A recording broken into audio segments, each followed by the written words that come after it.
Tila may hindi tama. Pakiwari ko hindi tayo dapat naririto.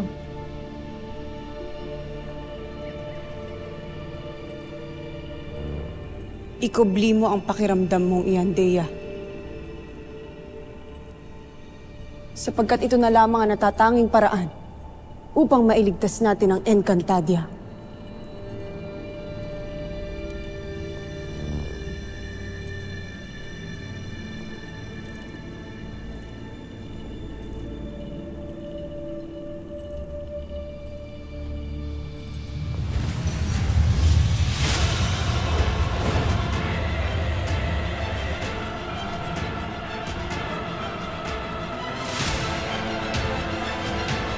Ivi mantre manjava maste emre, walang buhay na nilalang ang pinahihintulutang makapasok dito sa Devas.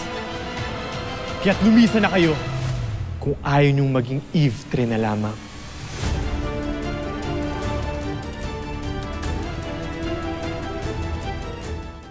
Evidu?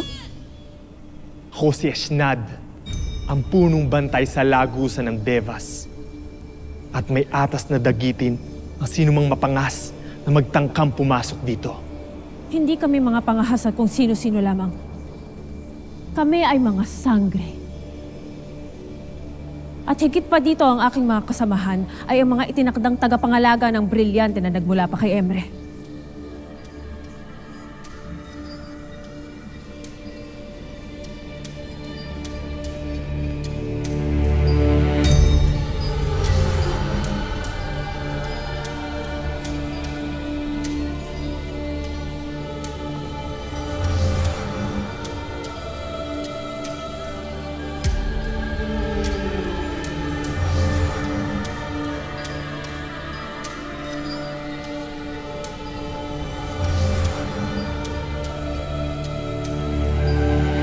Kami na parito sapagkat mahalaga ang aming pakay, Eshnad.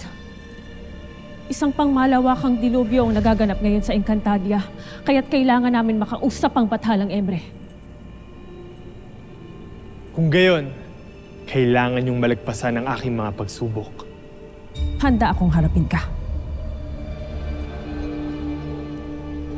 Atin ang simulan ng pagtutuos na ito nang sa ganun ay matapos na at makapasok na kami ng Devas. Dema, ang mga nakababatang sangre na may sagisag ng brilyante ang inaatasan kong makipaglaban sa akin.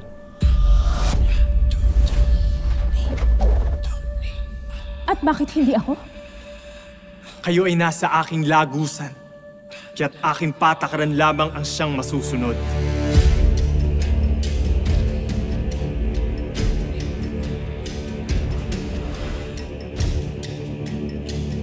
Huwag niyong kakalimutan ang mga itinuro ko sa inyo.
Kayo ba'y suko na?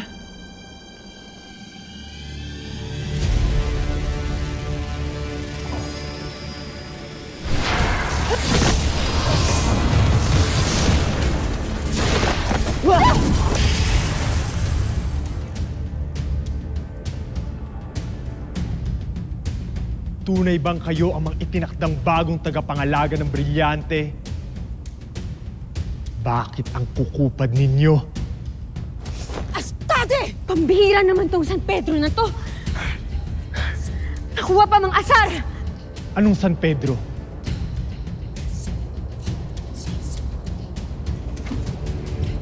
Papaano ba natin siya matatalo kung mabilis siyang kumilos? Tila hindi natin siya nadadaplisan. May naiisip akong paraan.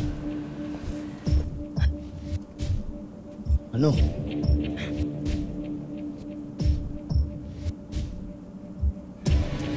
Ano mga sangre? Magkukumpulan na lamang ba kayo riyan? Sige, sige.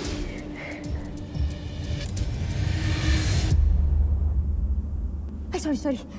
Patawad. Ito pala.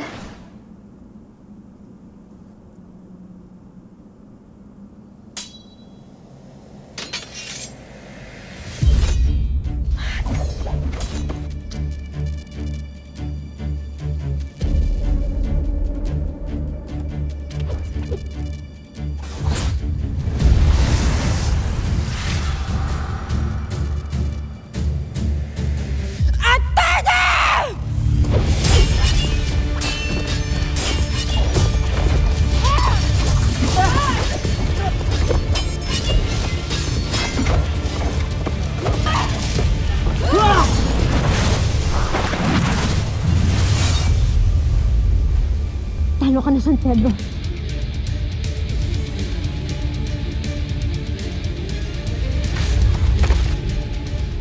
Astadi! Hindi maaaring gumamit ng Invictus. Hindi ba yun sinabi kanina?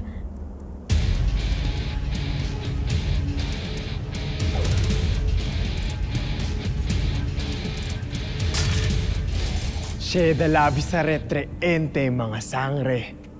Marahil ay naisahan ninyo ako. Ngunit hindi pa yan nagtatapos sa inyong mga pagsubok. Ilapag ninyo ang inyong mga sandata at lumipat kayo rito.